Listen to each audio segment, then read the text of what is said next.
This is it, people. This is what you've been waiting for. This is Everyday Celebrity Podcast.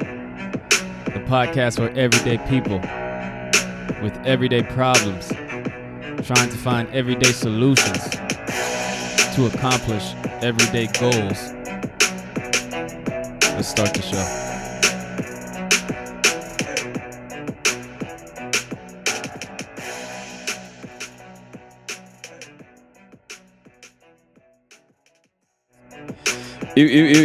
Welcome to another episode of Everyday Celebrity Podcast, the number one podcast in Oakland, the number one podcast in the Bay Area. And today we have a Black historian. She is an up-and-coming filmmaker, and we're going to talk about her life and this great documentary that she got coming out that she's working on. Welcome, Patrice, to the show. How are you? I'm good. And don't be shy now. How was your day? That's pretty good. That's pretty good. Yeah. Vallejo, right? Yeah. Okay. So the reason you're here is because someone told me that you were working on a documentary, and then I didn't do research, but I saw the little clip that you sent me. Yes. And it's very intriguing on the subject matter that you're doing it in. Can you explain this to us? So the documentary I'm creating right now, and thank you. It's a pleasure to be here today on the podcast. Oh, you're welcome. It's like first podcast, so we're breaking that little bubble today. But the project is called I Am Parchester, and the neighborhood I'm doing a documentary on is called Parchester Village, and it's one of the first places where single-family developed homes that African Americans were able to purchase single-family homes on the West Coast, but specifically, I'll say for Contra Costa County, because that could be debated. I won't say the whole, California or Northern California. But so African Americans, although they came in droves to California due to the war effort, especially with Henry J. Kaiser building up, the backwaters of Richmond now that we see where it's all industrial. They built a lot of wartime housing, and that's what they let Blacks live in, which were what you see some like in the South Richmond and North Richmond. You see a lot of government housing and projects. That was only supposed to be temporary, but Blacks were stuck in those places because of, covenants in certain neighborhoods where homes were developed or already built. So African Americans, even though they were, economically doing better and could afford to purchase a home for their families, they were locked out and blocked out of local. So Parchester Village came along in the late 1940s. In 1949, the development came about. So I can... You said Henry Kaiser. Henry J. Kaiser. That's a Black man? No. Oh. That's like the Kaiser hospitals, yeah, I believe and shit, so. right? I believe it's connected, yeah. Okay. So you said it was the first single family homes in the West Coast? Well, I'm just saying Contra Costa County, where Blacks could purchase homes. Yeah. And why weren't they able to purchase homes before? Because in other neighborhoods, like in the hills, things like that, where it was already established throughout Richmond or the Bay Area, period, white people who owned those homes had what you call covenants, where when they bought the home, it's part of the deed that they could not sell to an African American, or probably at some point just a person of color in general. So, yeah. And this is like a government plan? That's actually private owners doing that. And then you also had like redlining, which they made the different areas. Like pretty much when the government looked at urban revitalization and development in the 40s and 50s, where you get all these new highways and byways, what the government did was took a map of everything, and it was like, okay, these were the Negro state, the whites, the hills. The red part was where we gonna redevelop and put the freeways and things like that. That was the Black neighborhoods where they own property mainly. So I would just say in 2 periods of times, Blacks were just locked out of the system. They weren't allowed to purchase homes because of the government and also private people saying, we're not going to sell to a Black person just because they're Black. Who started this?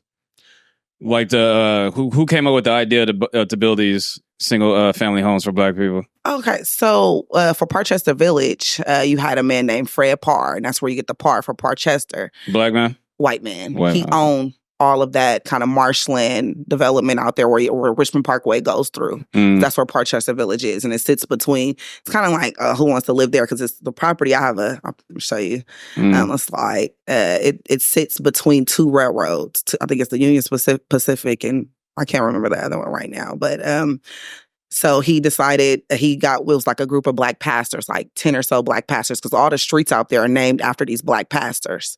And I can show you that on the map as well. So the black pastors went and they was like, just say from different churches all throughout Richmond.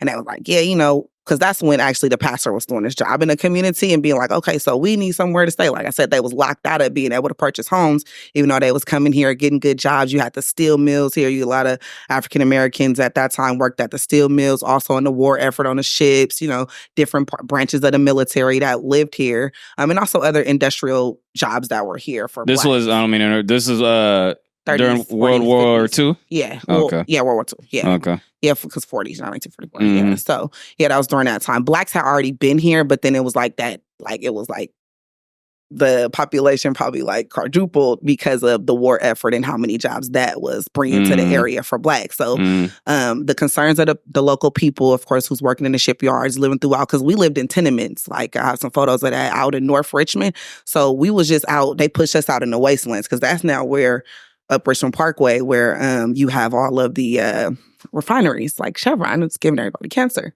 So, and we're going to be having a meeting on that soon to hold Chevron accountable. Some of my comrades. But so we had like tenements and they built like shanty towns and shanty houses out there. That's where the Blacks lived. And throughout the canal in Richmond, like the dirty parts where they could just build something just like how you see a lot of these encampments. Yeah, because that's only because they could not purchase, right? And they were locked out to be able to purchase homes. So, go to your local pastor. You want a church? Okay, the pastors come together like, yeah, we need to do something about this. I think one of them was like they made a deal with a politician, a city council member was involved.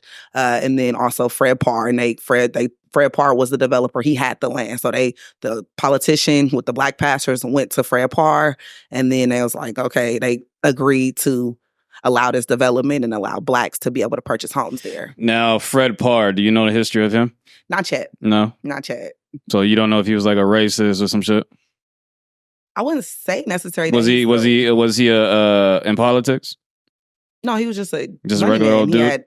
He was a developer, so he owned all this land. Okay. Yeah, he had money. So, because if he was really looking at color and, not focused on the dollar, he wouldn't have did it, I'm guessing. So, because it was his land to develop and decide that these Black people could purchase homes that were there. So, now you said a lot of Black people came from the war, and I'm assuming these are like people who were these people getting out of the coming from war or migrating from like the South for the jobs and shit? I'll say migrating from the South, mainly. I mean, because you got like the Midwest and kind of East Coast kind of already a little bit more, I would say, integrated. And, people have already kind of migrated up. But then the real push to come all the way west to California for Blacks would have been mostly coming from the South at that time.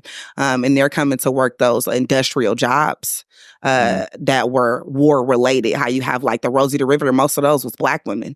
They now have a museum commemorating these African American women that were Rosie the Riveters because they had a factory. Because of course we see it in photos maybe of women, all the desks, like a big warehouse and just a bunch of women in there in their little military uniform, but they're at desks like making either bullets or so we had to, we're at war, so we had to make all those things, right? So all our bullets and uniforms and everything else that was war related was made. So the factories to make all that was here in the Bay Area. I always say the most important time to me in history was World War II, because a lot of things that are going on now started in World War II. Like feminism started in World War II. That's a product of World War II. Mass production is a product of World War II.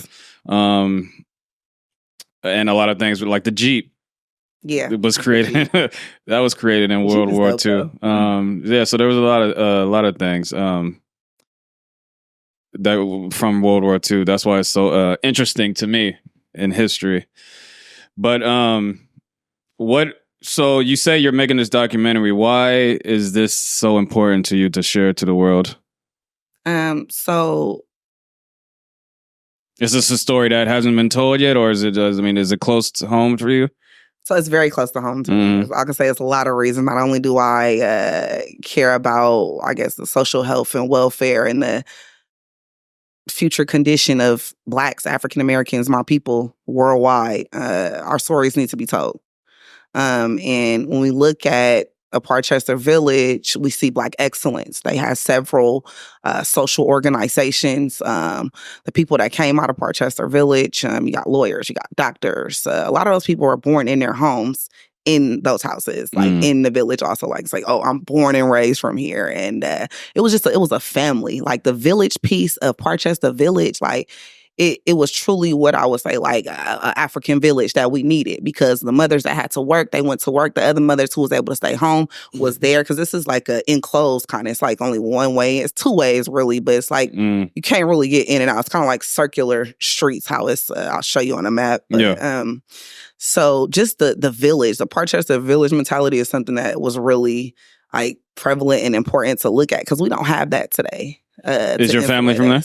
Yes. Okay. So my mother's mother and 3 or 4 of her sisters migrated from Texas directly to Parchester Village. And they purchased homes there.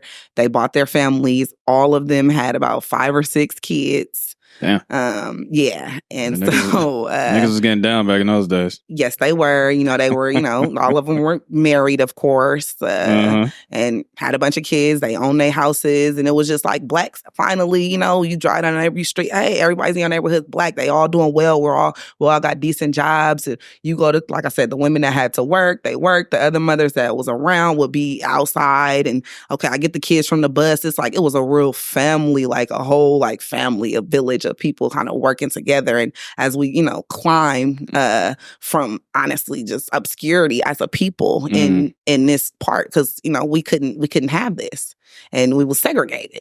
So now the way you describe it is beautiful, but that was then. Yes. How is it now? 70% Latino. I blame crack. And other, like, really the drug epidemic, and also just how we don't talk about in the concept of generational wealth in our community enough, and actually put like our rubber to the road where that counts, because this is like property value assets in the Bay Area, and it's right on the water, the marshland, like a lot of stuff. They just put some $700,000 homes right next to it. It's the golf course right there. This is a whole village of Black people. All the Black homes are Black owned. 450 homes in the neighborhood, all Black owned, right? So I think it's by design. Let me ask you this. Now, everyone knows, right, that home ownership is wealth, and you pass it down from family to family. When you go to like South San Francisco, you see a lot of Asian and Filipinos with these $1 million houses that they bought way back then in the 40s and 50s for like $10,000, $20,000. Now they're worth millions. But the thing is, they still own it. They die, they pass it down to the kid. The kid dies, pass it down. So they never sell. They still own it. You go there, there's whole families, 2 or 3 families living in that one house, right? That Parchester Village, as you described, were all Black-owned houses. Now you say it's 70% Latino. Why is it that Black people don't have, do you think it's a culture thing? Or because a lot of us, when we have these houses and let's say the granny passes away, our mindset is, oh, let's sell the house. Let's get some money real quick. Instead of holding on to it and passing it down from generation to generation until the house is worth $3 or $4 million. So why do you think Black people are so quick to sell the shit? Because we got a lot of scammers in our community over the years. So when we start talking about trust and wealth management and investing, everybody thinks it's a scam now, even if it's legit. And you don't know what to do or who to go with to say, it's not 2 or 3 brothers and sisters. Well, it is now, because I'm broadening my personal circle. That I'm like, hey, let's all put $10K together next summer and go get this land over here and built this compound. Like now, but like you couldn't. Black people not on that putting them power moves with money and wealth and like all those properties in the trust. I worked a janitorial business in San Francisco, and a lot of those older buildings, they're about 100 years old.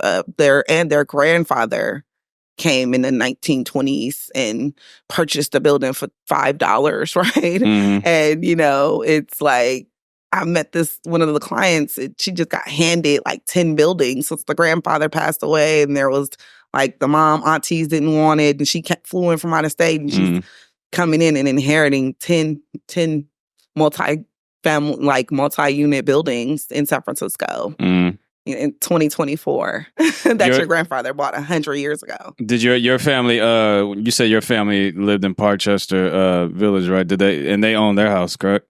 Yes. Do you guys still own it? No. Okay. What happened?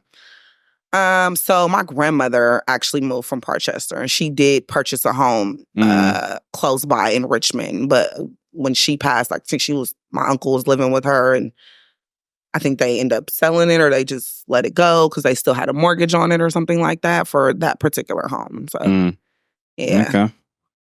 You feel mad about that? Absolutely. Yeah.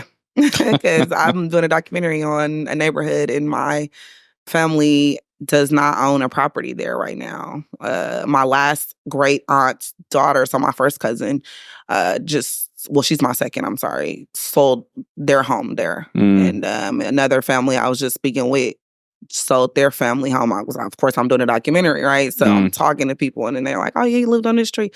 Oh, yeah, we just sold our home and it was like falling apart inside, or, yeah. How long have you been working on this documentary? I started like 5-6 years ago, and then I had to put it down for personal reasons. Okay. Life was lifing. And now this year, last couple of months, I'm picking it back up and doing interviews, creating a nonprofit around it so I can get some money behind it, and some better equipment. So, yeah. Is it hard for you, or do you find it challenging to like find people that will actually sit down and tell you shit? Nope. No? And that's like, I have overwhelming support from the descendants, because they all my age. We hung out. I didn't necessarily grow up in Parchester because we moved to North Vallejo when I was really young. But my mom we were still always going back. I still go to church there. My church is still there, heavily involved in church. So I've gotten a huge outpour of support, and I still have people I'm like, I need to interview now. You're interviewing like the OGs and shit, right? My mom's generation, because these are all her people, that grew up with her, because their parents were the forerunners, right? The trailblazers that moved there from the South, so they had to decide to pick up and move their lives to California, and then to purchase a home here in Parchester Village. And because they didn't have sewage, they didn't have street lights, they didn't have a bus service, they did not have proper drainage, sidewalks. Like, we're talking about from scratch. And then once they like, oh, it's just Negroes over here. Oh yeah, we really y'all had to fight really during civil rights era to get some of the regular necessities and utilities properly installed for the neighborhood, because it was all Black. Talking to these, your mom and your mom's generation, I find it compelling that when you take people from the South, from the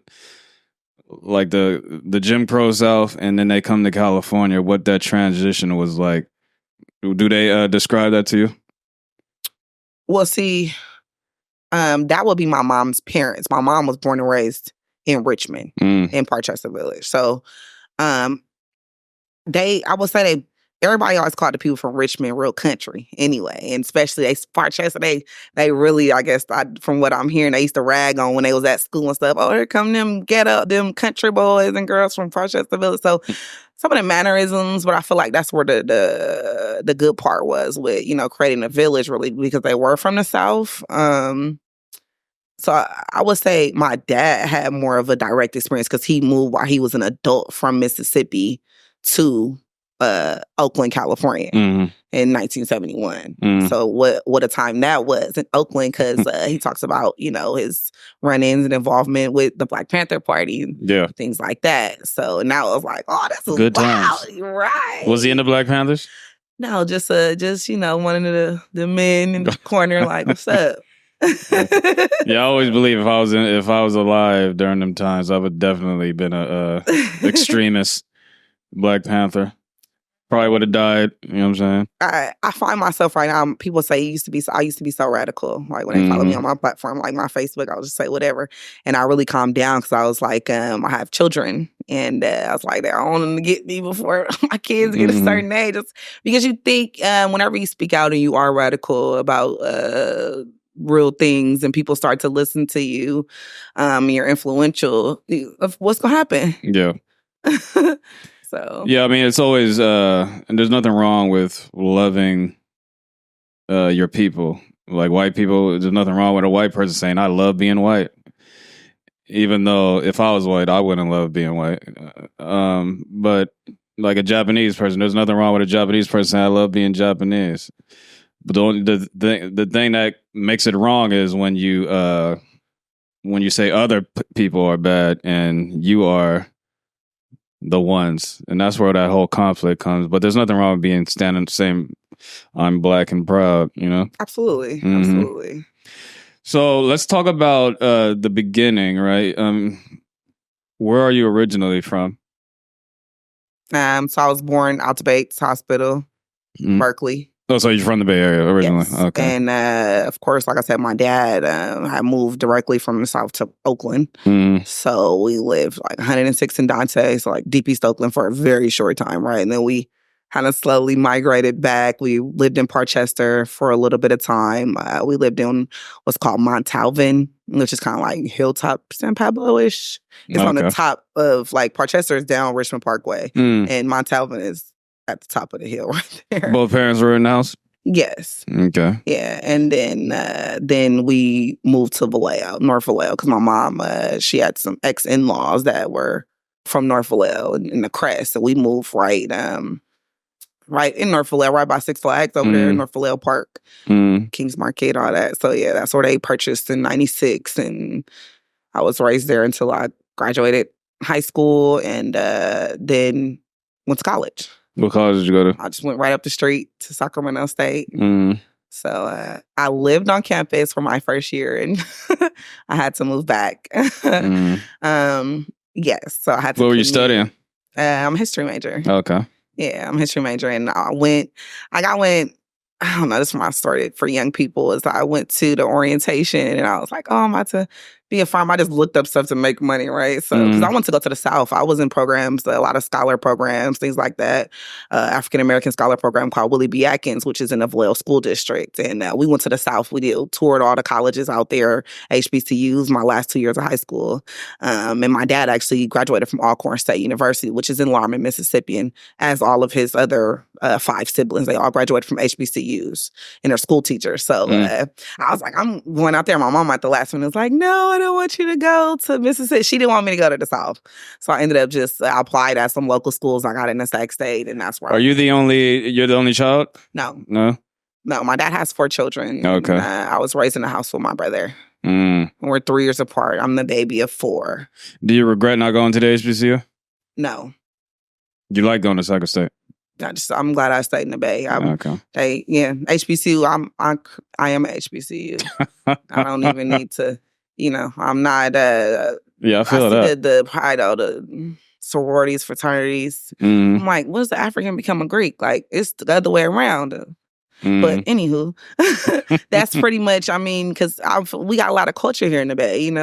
I grew up here. I grew up right in this Bay Area. I grew up, like, my mom's from the Village. A lot of Black love, Black unity. So I feel like a lot of people sometimes gravitate to the HBCUs to get that kind of feeling of Blackness and Black culture. But I was raised in it. I feel like. Yeah, I can see that. Yeah. I can see that. So you don't think HBCUs are really important for Black people? I mean, I heard a lot of them are, Caucasian created institutions.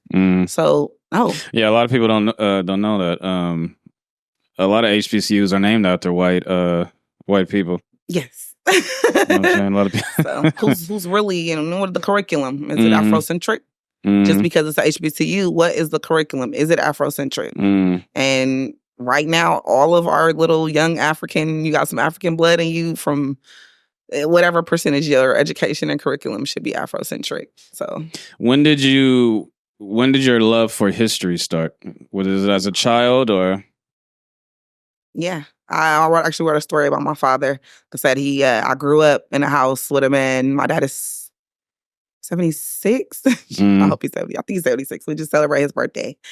And my father always made me sit down and watch movies like Aunt Jane Pittman and Rosewood. And he would tell me the stories about growing up in Jim Crow South, going through the back door, what you could and could not do from a firsthand account. And I constantly was taken to the South. We still have land and property there as well.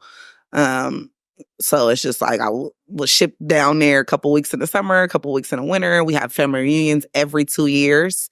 Every off year is back in Mississippi where it first started. And then the next year we'll go to a cruise or somewhere else. Next year, I'm the president of my reunion from my dad's side right now. So I'm bringing everybody to the Bay Area next July, 2025. So, super connected to the South with my dad. So he told me a lot of stories. And so when I went to college, I was going to say earlier, I was like, oh, let me Google what makes a lot of money if I'm going to go to college, right? Because I could have just got a job or whatever since I was staying in California. But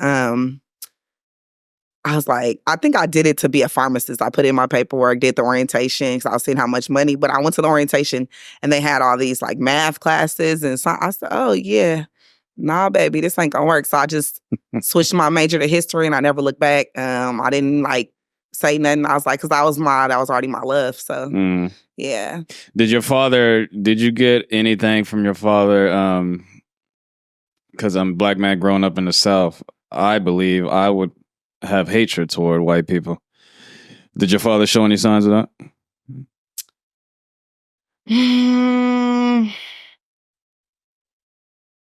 Yes and no. He did call them Peckerwoods. So I know my dad was talking about a white man. Oh yes, Peckerwood. But he always my dad's kind of like a man's man. So he just knew how to handle them. That's all I could say. He just know how to handle them and move around them. But always still, I feel like that's why he left the South. Because he got into some trouble. Because our home, our family property is in rural Mississippi. It's in Foxworth. So my great grandfather, my maternal great grandfather. Well, no, my fraternal, but it's my dad's mom's father had over 100 acres. And I'm like, I'm still doing the research on how he was able to acquire over 100 acres in the late 1800s. When I've looked at the history of that area, there was plantations over there. So I'm like, dang, I know maybe we have some, because Did the slave owner pass it down to him? I'm not sure. I'm not really sure. I'm thinking there may be, some Aboriginal something in there. Like you had to have some of your blood to get 100 acres at that time, but that's a lot to be continued on that one. So you finished sex. Did you go to like grad school? No. YouTube. I learned like YouTube. I learned like probably I'm a PhD now off YouTube. I learned so much off YouTube than I did learn when getting a degree in history. The woman that you were in college, did you change a lot to where you now? Yeah, and most recently I'm calm. Yeah, I was. I mean, like talking about I graduated in 2006, so like high school. I'm in the Bay Area. Like you got so much going on in the Bay. Like it was, it was cool. Like I really, we from the Bay. How old are you? I don't know. Yeah, you don't ask me questions on this. I'm sorry. But yeah, I had I'm just more calmer. And I would say they say you can't blame yourself for what you don't know. I wish I would have knew a lot of some of the knowledge that I know in my 20s and early, late teens that I know now. Because I definitely would have did some money grabs with property and things like that of how the Bay Area is looking. Because even 20 years ago, like, a lot of things were different than 15 years ago. So, where did your journey take you after you graduated college? I've always been here. I moved. No, I'm saying like career wise. Oh, career wise. So I worked since I was 15, right? So working at the fair. And then retail. I was in retail since I was 16. So retail management. By the time I got out of college, I just walked right into, I asked one of my former managers what company they were with, and they brought me on. I got like a full-time role doing like merchandising and stuff like that, and retail. Did you have, when you chose history as a major, did you have a certain like career that you were thinking of to use that degree in? I could always teach. I knew I wanted to get a PhD because if I wanted to teach history, I wanted to teach the history that I was researching, basically, because I wasn't taught half of what I needed to know about myself or my people or where I came from. Oh, you realize that the history ain't the real history. Absolutely. Absolutely. Yeah. So I was in a rush to get out of college, so I just left for my BA. I didn't get my teacher credential because I was like, I don't want to teach K through 12. But when I decided to leave retail, because I was like, I'm working 70 hours. So I've been working in the community with youth, the unhoused, and seniors for almost like 20 years, about 15 years now in Vallejo.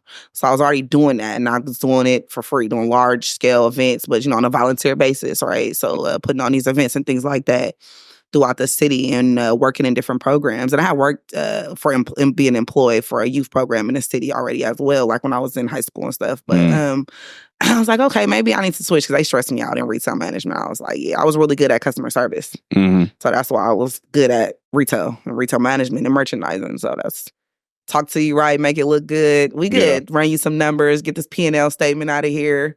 It's all good, right? So, but I was like, just searching for more meaning to be like, marry my career more with what I was doing. I went to the school district and I had already worked and done several events with the superintendent at the time. And she was an African-American woman. And I went to her, I scheduled a meeting with the superintendent of the school district. I was like, hey, I got this little BA in history over here. I got this big, long resume, all this stuff I did in the community. Y'all got something over here that I can do? Because I'm working retail management right now. It's lucrative, but it's not for me. And then at that time, Vallejo City Unified School District was rolling out a program called Full Service Community Schools. And I interviewed for a role called Academic Support Provider, which is kind of like a counselor because they didn't have those in school. So I had a caseload of students at a particular site. I had an office at a school site. That school site for me was Hogan Middle School. And so I had a caseload. I would do what's called SSTs for students. I would sit them down. They were having issues, behaviors, and make specific plans for these students, follow up with them, have to go sit in classrooms, do observations, and so I was like a little social worker almost for that. And you said you're involved with the church, yes? Yeah. So I speak, sing, do You're programs. Not a pastor, are you? No, just joking. No, I'm not a pastor. No, I believe in doing the work. I will speak, but I was raised Baptist, we'll just say that. And I go to a Baptist church still, a Bible-believing Baptist church. But as get enlightened on certain things, including religion, you're like, oh, okay. So I'm just, okay, so you got the concept of Jesus and what he was doing and where he was at. That's just what I'm going to follow. Just be that. And then, just like the work, being out in the streets in the community. Do you think churches in general, Black churches in general, do enough for the community? It's a defunct organization. Those could be schools. All the schools we talking about needing in the education for our children. Why we don't open the churches Monday through Friday? It's already a nonprofit organization. Most of them. You're already getting subsidies, things like that. So, it's a defunct part of the Black community that needs to be turned on and turned up. And our generation, well, my generation in probably the 40s, early 50s, got turned off to church because like my parents, which would be their parents too, because my parents are a little bit older than my peers, they were so gung-ho with the religion and church. I was just, part of that, what they did, especially coming from the South, and so just Black people did. But so they beat you in the head about church. So you got a whole generation missed up, not church, but the organism of this organization had a function in the community, which made us cohesive. And also it was political, just like how Parchester got built, right? And so we lose out there for the community piece in the African-American community. That's why the church is vital, but it's not doing its function because it's too focused on religion and prosperity. Do you think the Black pastor ruined the Black church? Which one? All these niggas, because you see them, right? With the Rolex watches on, the fancy cars, flying in private jets, while the constituents are like poor. You expect us, these poor people, to come in and give you their hard-earned money, right? When you're rolling around living lavish. So I think all of these like pastors are corrupt, honestly. So I think they're the main reason why Black people don't have any faith in the Black church anymore. Because there's nowhere in the Bible. I'm not a historian when it comes to the Bible, right? But I believe there is nowhere in the Bible that states that money has to be exchanged in churches. Absolutely. Or we have tithes and offering. Yeah. So I don't where the fuck all that come from? I'm lucky. Like I said, I go to the same church, right? Mm-hmm. And I'm third generation there in Parchester Village. And the pastor I had for most of my childhood, and all 3-4 of the pastors I've been under there were all humble, hardworking men who were either retired or have careers that are lucrative, and they were already caring for their families. So they take very small salaries from our church. And they drive modest vehicles, or if they had a nice vehicle, they already had purchased it before even coming. Like one of my last pastor, he's a doctor, worked at Harlem Hospital, and he was just over, all of the prison systems, the main physician for all the prison systems in California before, and he's from Parchester Village. Yeah. We voted him in. So yeah, he actually brought money to the church. So I haven't necessarily had that experience, I think, because I go to this little small church, and we're like a little family there, and it's a lot of generational things going on. But I do see the prosperity piece, because I went to a church event and they was talking about bringing money to the altar, and I felt like, man, I didn't have it. I'm like, man, maybe I might get a blessing. Like, and I'm just like, dang, I see how people, like, so you just really got to be able to differentiate. And I think that it is some that, believe that they, are properly leading the flock and et cetera, and they, do it. But others, yeah, they pimping in the pulpit, for sure. Yeah. And they are corrupt. And, but we such like sheeples because we were made to, it's imagery. It's imagery. It's, that you like the pastor that, he must be doing well. Everybody at that church must be doing well. And then it becomes the people. And it's like, y'all all on credit. Y'all ain't got nothing. This parking lot so big, the church thing, especially the mega churches down there, y'all should have grocery stores and farms and mega farms on this property. But y'all got grass and a nice looking facility, and it's closed Monday through Friday. And if it's open, it's not nothing that's generating money back into the community like it should be. Like, especially in all these urban, like, Black areas, like, all this shit gentrified. Churches are everywhere.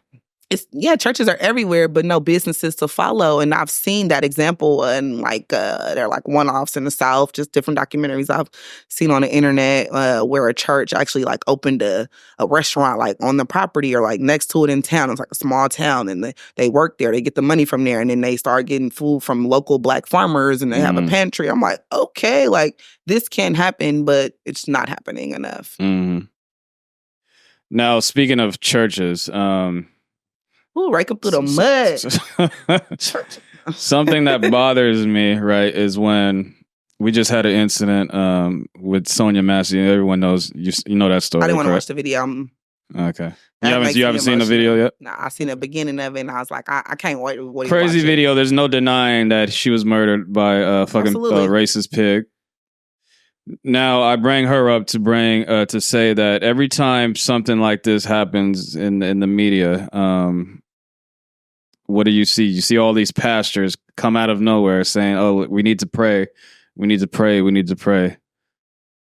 Like, I'm so annoyed and tired of when that happens because, well, first of all, black people we're not a monolith, and everyone doesn't like pray. You know what I'm saying?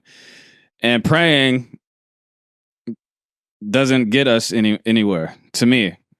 Like, how many times these black kids are going to be murdered and shit by the police, and we keep, let's all come together on the street and get in a circle and start praying. That's not going to do anything. That's not going to change anything. These motherfuckers are laughing at us. How do you feel about that? I mean, something just popped into my head. I think it was maybe last year. There was showing some Negroes on the news in the church in East Oakland praying because praying for the youth. And it was something, I was like, that's just a local example. I'm like, I was watching it with my father, and we're definitely like here when it comes to these issues, right? So I'm like, they praying. I'm like, they need to be outside the church. Well, they're in the church. They're in the church praying, and it's like some older adults and clergy. The door's not open. It's no young people. Like, you got to be where the people are that you're trying to impact, and you have to work with them.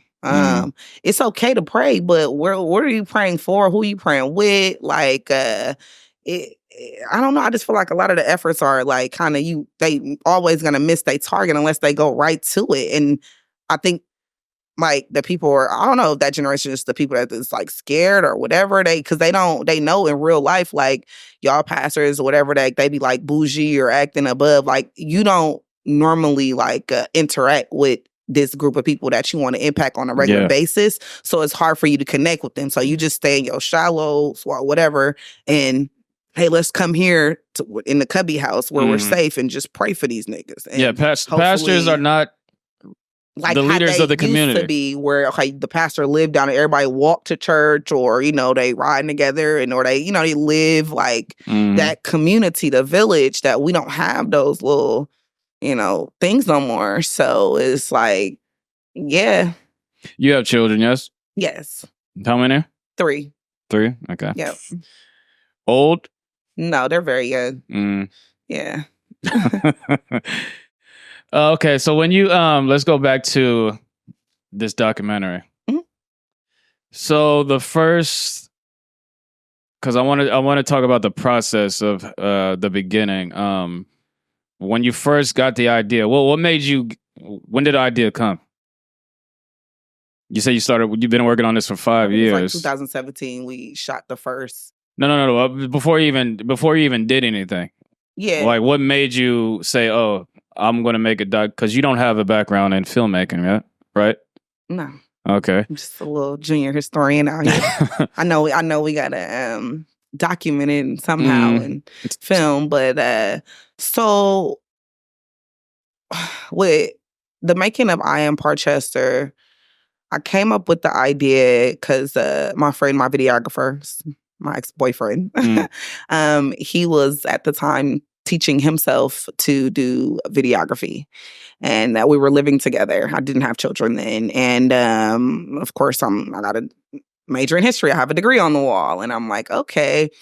As a child, my mom had already, like, I told you we lived in Vallejo, but we would always go to Parchester Village, and we'd be like riding around in the streets of the village, looking at the different houses and talking to people that she see, that she know, things like that. So I remember just like recalling that in my head, like, dang, this must be a real special place. And I didn't realize it then as a little kid, but as I got a little bit older, I started to look at it like, this is not everywhere. This is not duplicated in a lot of places like this, with this village mentality and the closeness and cohesiveness and all that. Like, I started to find out the different organizations, like, hey, they had like a Masons chapter, Eastern Stars, or like I said, the lawyers, the doctors. And so when I started really like uncovering that information, and then somebody at my mom, her age group, she told me her mom started to write a book about Parchester Village.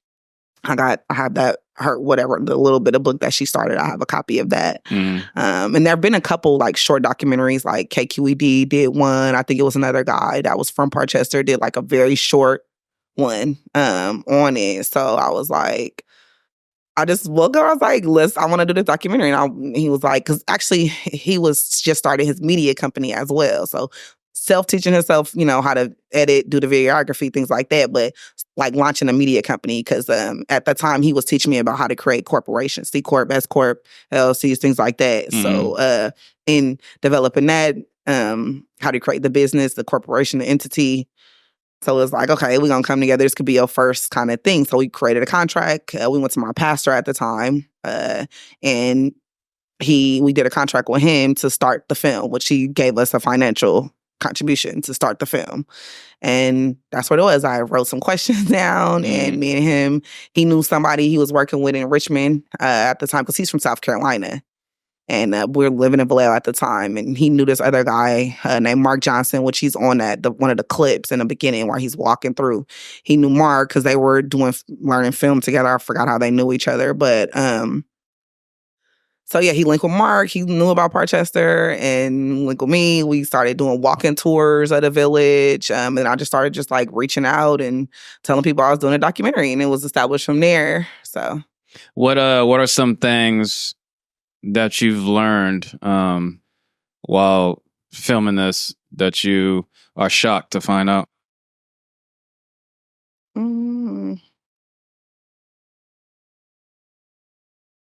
I'm not really shocked by much necessarily. Probably, maybe like the fact that like they said it was like flooded in the beginning because they didn't have the proper sewage. So I didn't know like a whole corner of the village like flooded, things like that. Really just that it's just disheartened. That's kind of what I am, honestly. And just hearing kind of some of the people from my mom's generation being like, oh, yeah.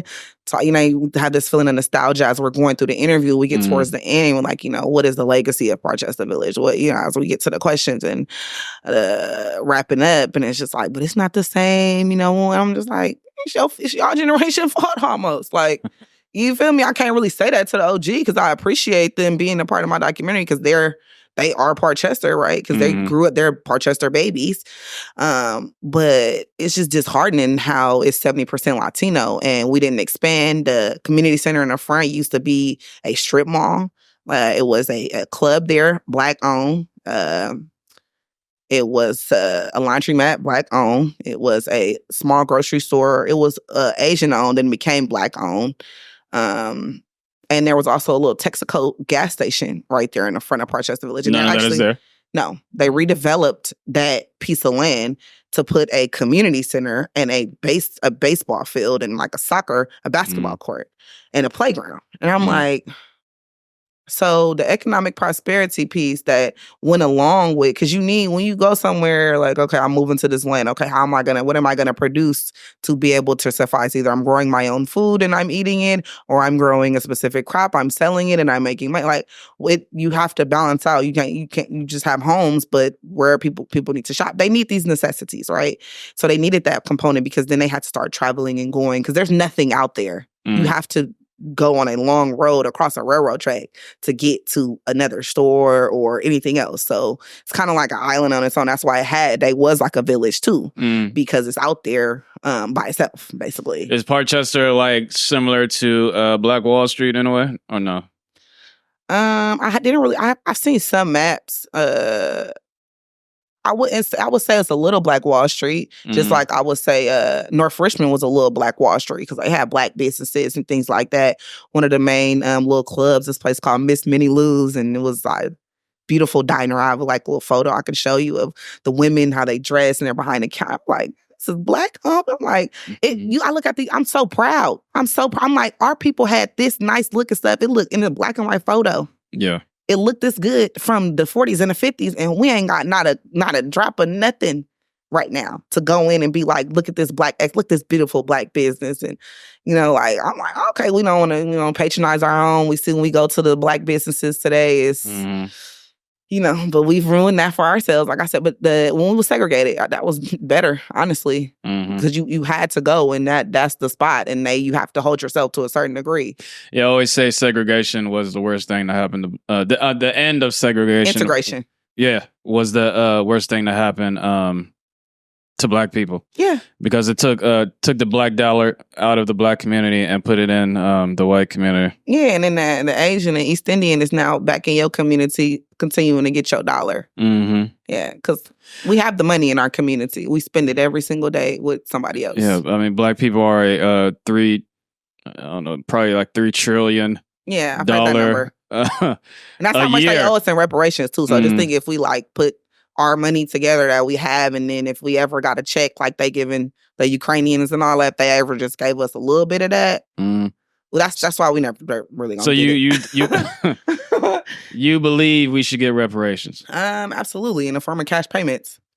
In the form of cash payments? Absolutely, because I'm tired of the excuse of, this nigga's gonna go just buy some change. Hey, you ain't fucking telling me. Let me ask you. Let me ask you this. Okay, we everyone agrees on reparations. Now, let's say, okay, they decide to give us reparations. Now you got to look at it like, well, who's getting reparations? Because not a lot of us were actually have families that were, in the shit back then that deserve.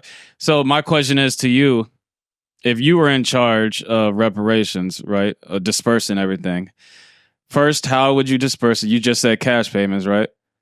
And then other ways, a little bit, and diversify it. And then next, who would you give the cash payments to? The only qualification is just being Black, or do you have to? No, descendants of slaves. What is ADOS? So the descendants of people whose your ancestors were slaves here in America specifically, that's who should get it. How would we go?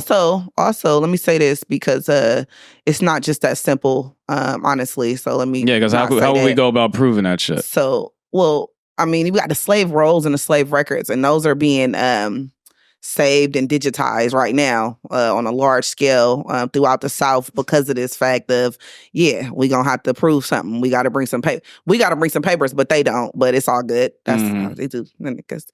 But you have to also look at just the housing discrimination and disparity. So you may not have been a descendant of American slave, but just because you're a Black man, you have Black skin, they're still not going to sell you this house over here in the North Oakland Hills or whatever because you're a Black man. So that's housing discrimination. I got to go live somewhere else, or job discrimination, or just the redlining with the housing piece. The military, when they talk about I don't know if you've heard of Port Chicago.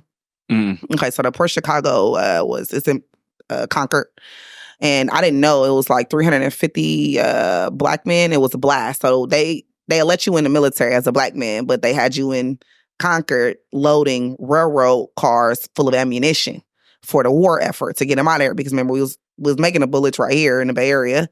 You got to ship them out. Somebody's putting that onto a train. It was a big blast. Yeah. It was like niggas that were in the military, but your only job you can have was a cook. They only can have the worst jobs in the military, basically, right? So they were 350 men. It was a blast one day. Some went off, some of the ammunition. 350 Black men passed away.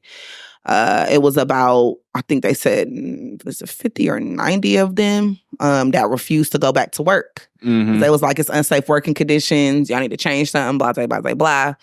And they said no. So they dishonorably discharged these men, right? So no GI Bill. No, I showed you for your housing, right? You didn't serve. You already probably went to the war. This is your war effort, is working in the port. You still a part of this. And so I think they was they just overturned that verdict or judgment on those 50 to 90 men that were dishonorably discharged, right? So just think in that time, if you was in the military, you doing this, you say you give your boss some trouble, and then they be like, all right, you cut you. You already you could probably have families, children already. They established houses. They was purchasing houses because a lot of them lived in Vallejo. They was coming out of Mare Island, stuff like that. So just think like it's 2 generations, them, they kids that was affected by the discrimination in the country for being Black. So it's a lot of different ways. I know they had the affirmative action, et cetera, that you could say that you was discriminated against also. So if they would have just stopped that slavery and just gave us whatever, okay, that's cool. But now y'all adding on also the legal part, the systematic part to the racism then. So you still owe me, you got to pay me for that also. So, and that can impact people that's just not just slaves also. Yeah. So it's a lot of different ways. They still owe us, which was something that they agreed on in writing, the 40 acres and a mule.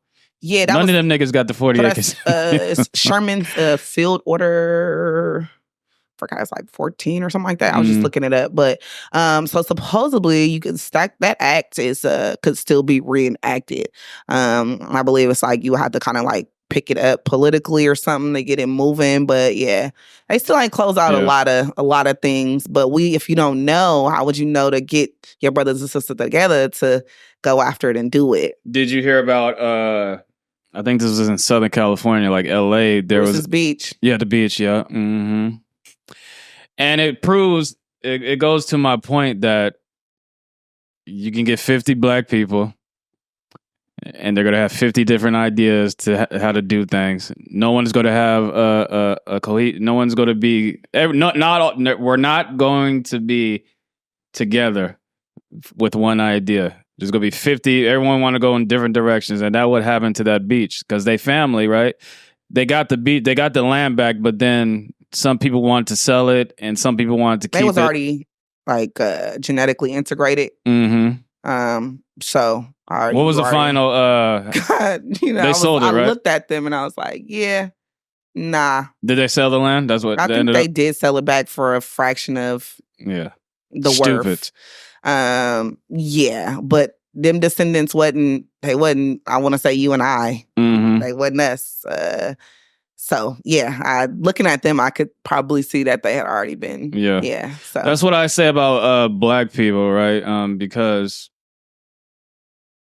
we are so powerful if we all come together to fight something, no matter what it is.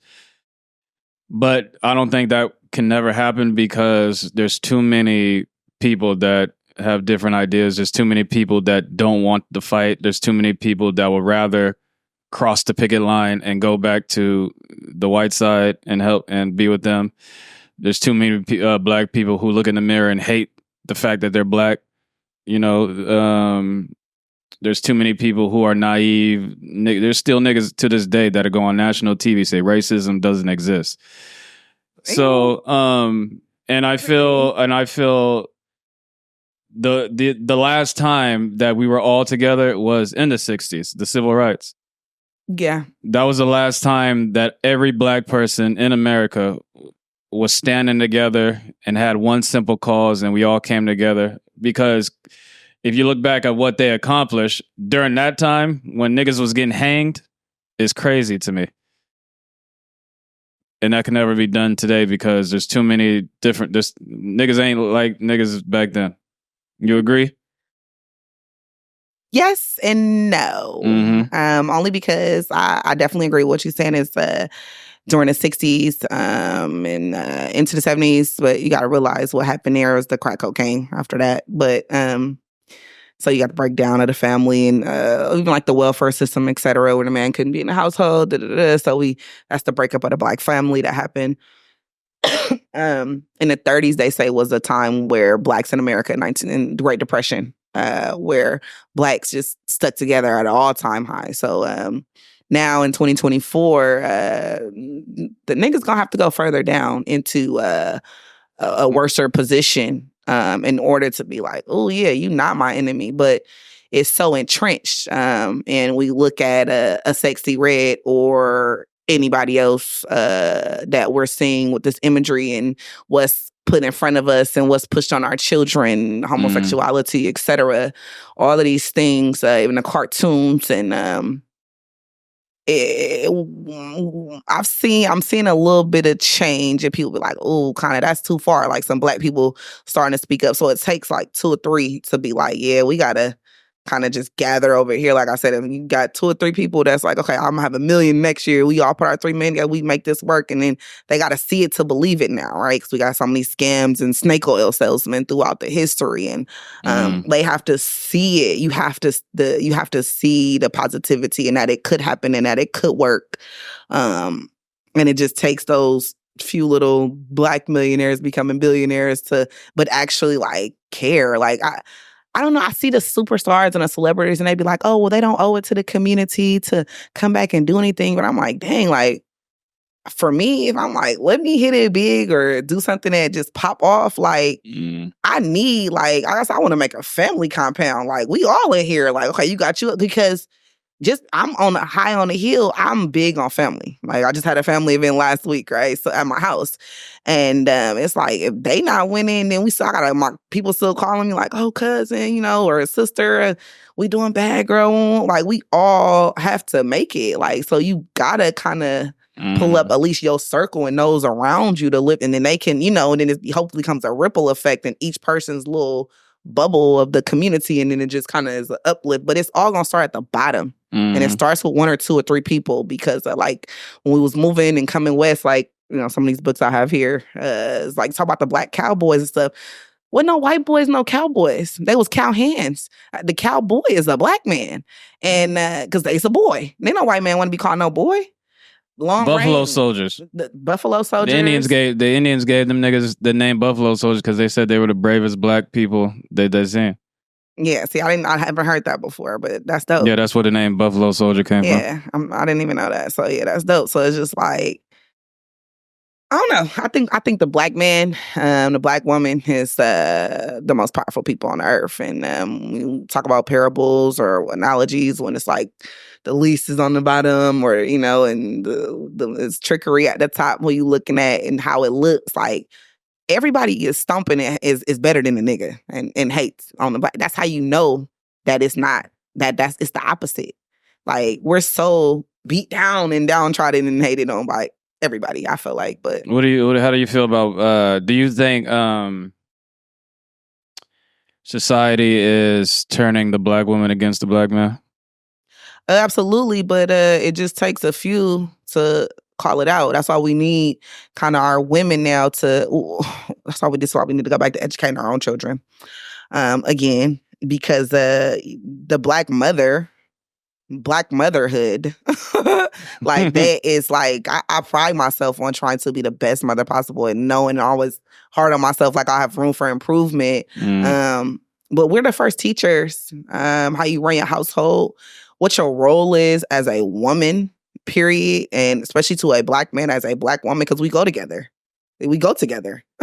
So here we are, right? How do you serve and work and do your role in that little dynamic, and then, you know, trickle down to the children and things like that. Like you said, the feminism and the war effort, etc., came about.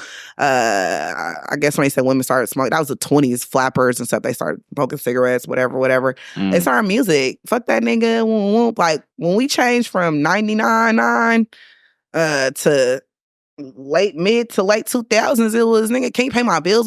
So it's like, that's how you got to do like the little list. What was the list where you can't take on the first dates, like the cheesecake, all that stuff. Like, where did this come from? I'm glad if a nigga pull up and got a basket with some food, a sandwich he done made at the house. Cheesecake Factory is good as fuck. They got everything. Like, you niggas know got burritos to spaghetti. We so hard, we so rough. We been taught to be in competition with our man, with our mate, and you know that we don't need him, especially with the creation of the welfare system. They've been telling us that for 50 years now. He can't be in your house. It was sneaking. Now they ain't even. Hey, I don't even need you to come on the baby mama culture, etc. Like the single mom, like all of these things, like how you have all these toxic jokes on the internet and people make like their whole persona. Like I just one guy on Facebook, he's hecka funny, but it's like about him being a toxic ass dude, baby daddy with his baby mama, and it's just so like it's entrenched, you know. You know, or you know who Dr. Umar Johnson is? Absolutely. You don't like him? Take the meat, leave the bones. The what? Take the meat, leave the bones. What's and that you mean? probably leave half the meat because that's half the meat is bad there. But you got some good concepts, you got some good ideas, and great speaker. Great speaker. So he said black women should never be feminists.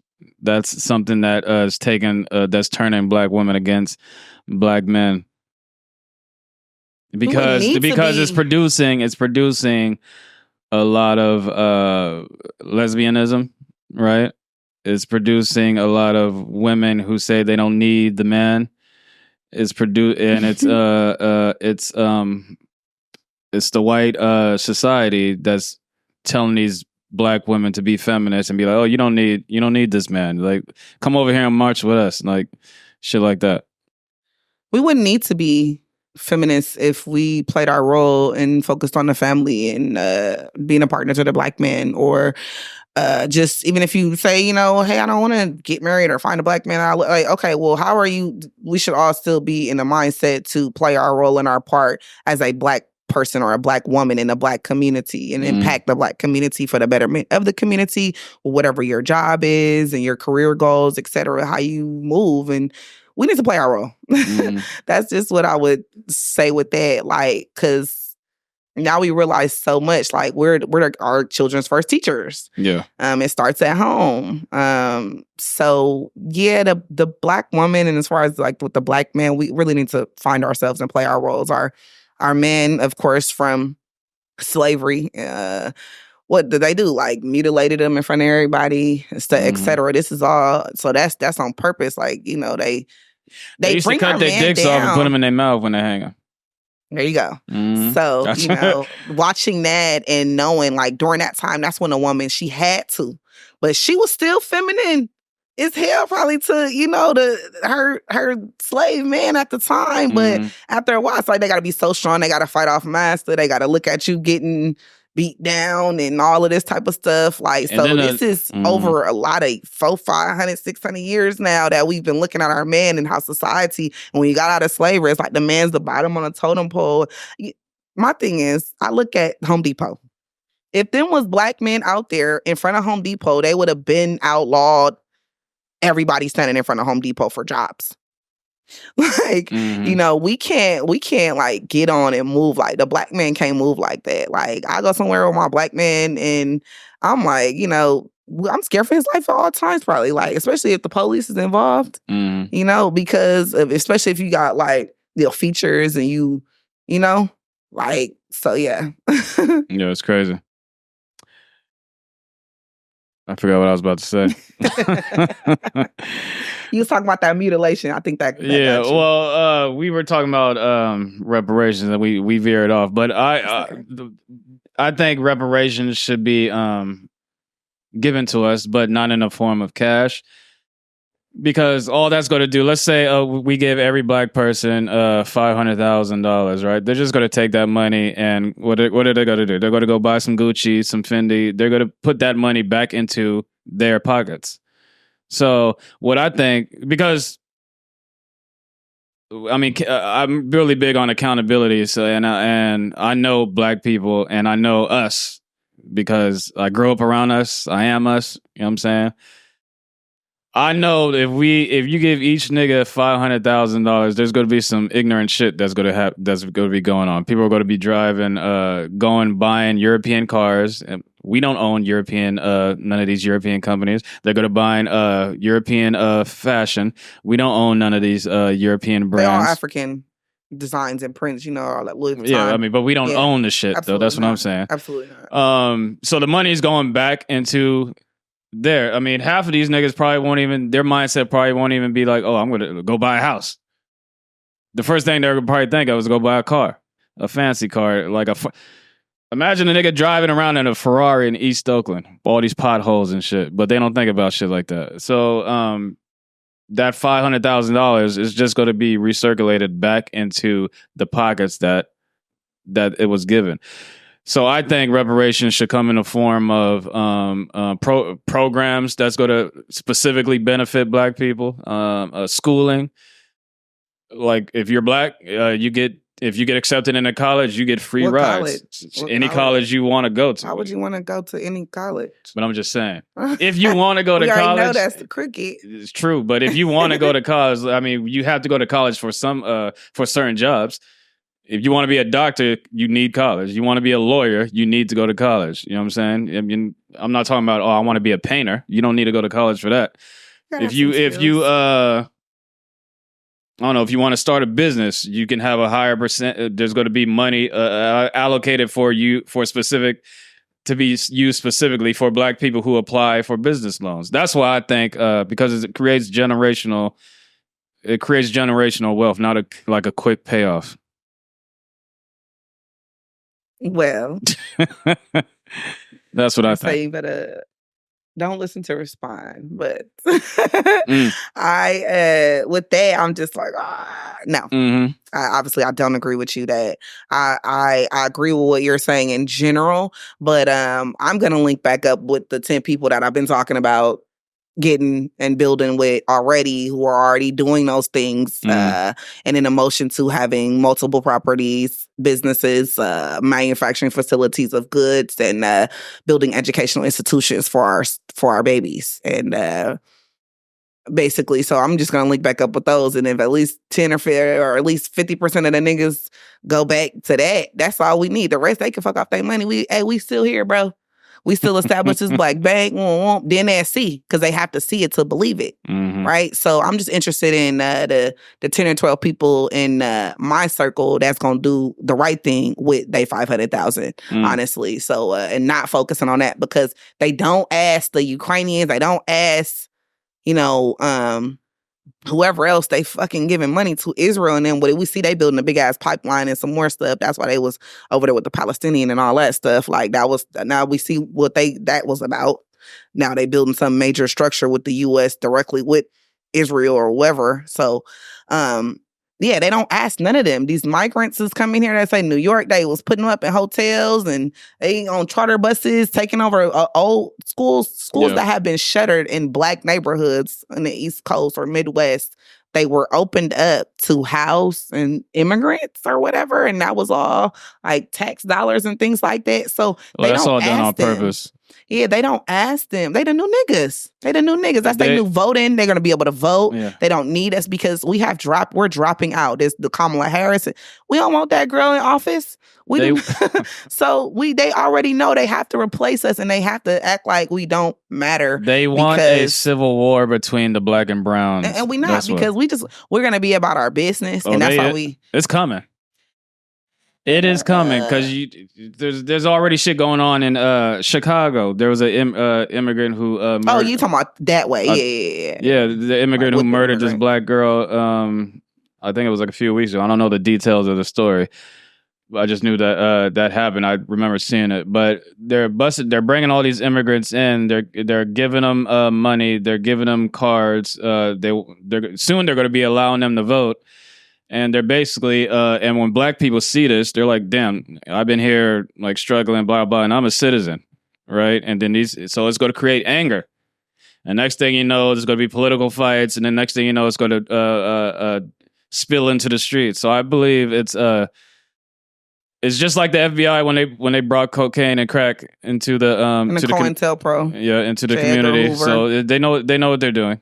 No rise of the Black Messiah. That's the biggest thing that could ever happen. Is the worst thing is the rise of another Black Messiah. So let's just kill them all and be like, this is what's gonna happen to you. This is gonna be your fate for leading your people out of the burning building, right? Just like MLK, like, ooh, I think I put y'all in the wrong spot.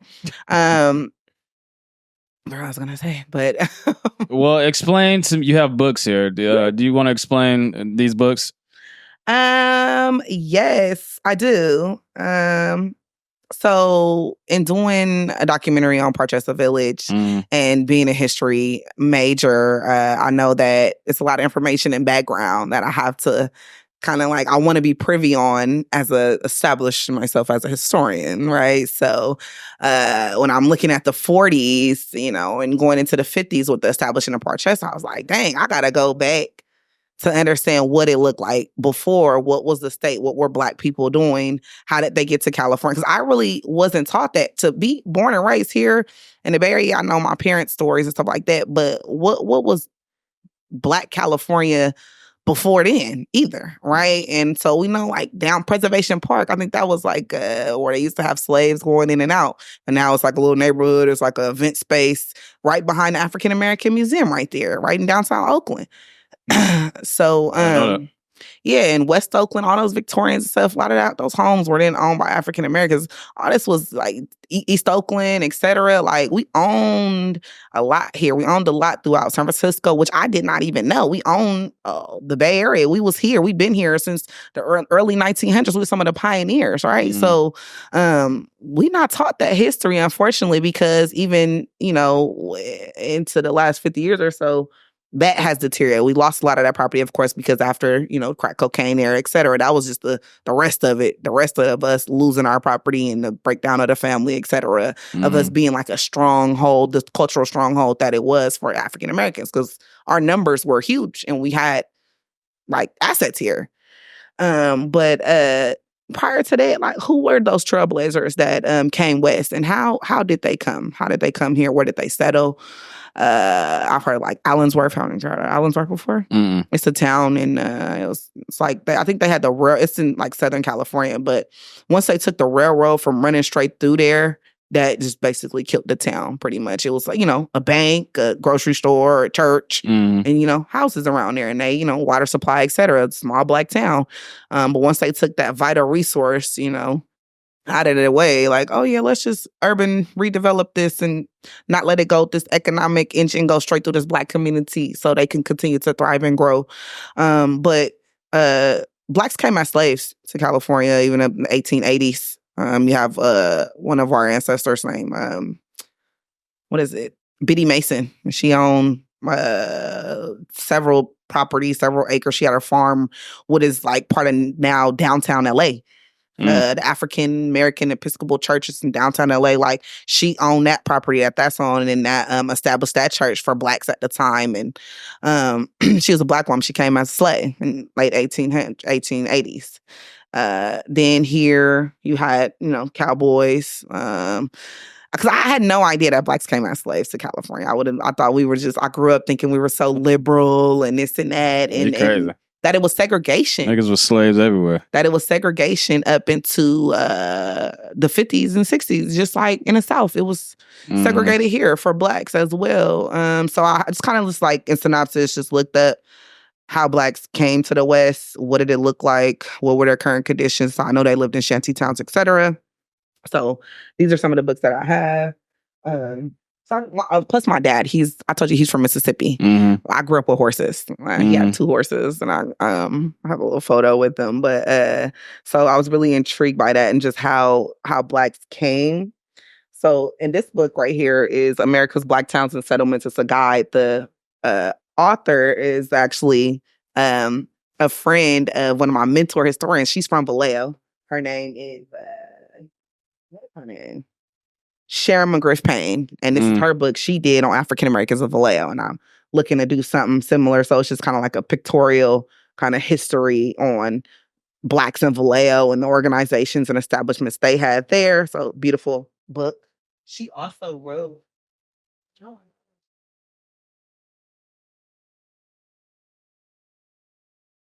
this book called John Grider, Centuries, one of the first African Americans. He fought in the Bear Flag Rebellion from Vallejo, or in Vallejo. He was in Vallejo as early as 1840s, 1850s. Black man in Vallejo, California. So all the way, and this is his story. And he fought in the Bear Flag Rebellion. So I mean, he was here when California was still a Mexican territory.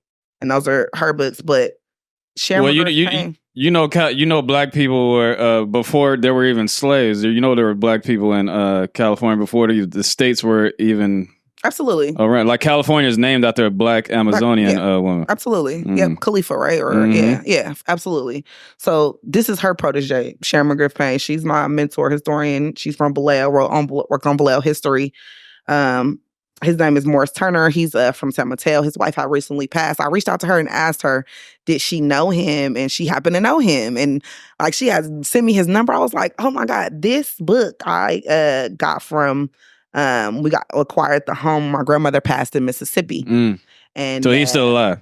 Yes, he's still alive. I need him on the podcast. Yeah, he's still alive. And so I got this book from my grandmother's belongings in Mississippi. So weird. And then I live in Vallejo and I have a mentor historian and she knows the man who wrote the book and he's from the Bay Area. Like you can't. Is he still in Vallejo? He's in the San Mateo area from what I know. Okay. He's in the San Mateo area.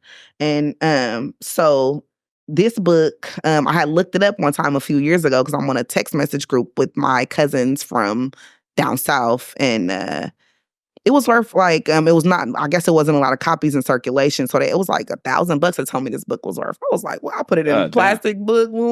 But now I see when I started Googling like a year or two later, it was a couple more copies in circulation. So it was like really less. There's nowhere to buy that book, that's what you're saying?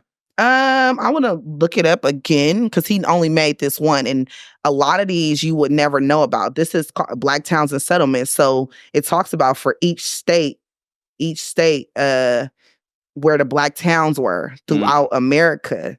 And it's not a real, I guess, compilation of this information out there necessarily. So it was, I guess, a great work. I don't think it's just one volume. So it's pretty rare. So just looking at that as just some type of like inspiration. And this kind of for that because this is how we travel. This is the Negro Motorist Green Book. So I don't know if you heard about this. It was a guy, last name was Victor H. Green. He was the publisher. He was traveling from coast to coast, of course, 40s, 50s. We can't stop everywhere. We know that. We know there are sundown towns, which are still existing today. Yeah. Now I know so this will be a motorist guide to where you can go.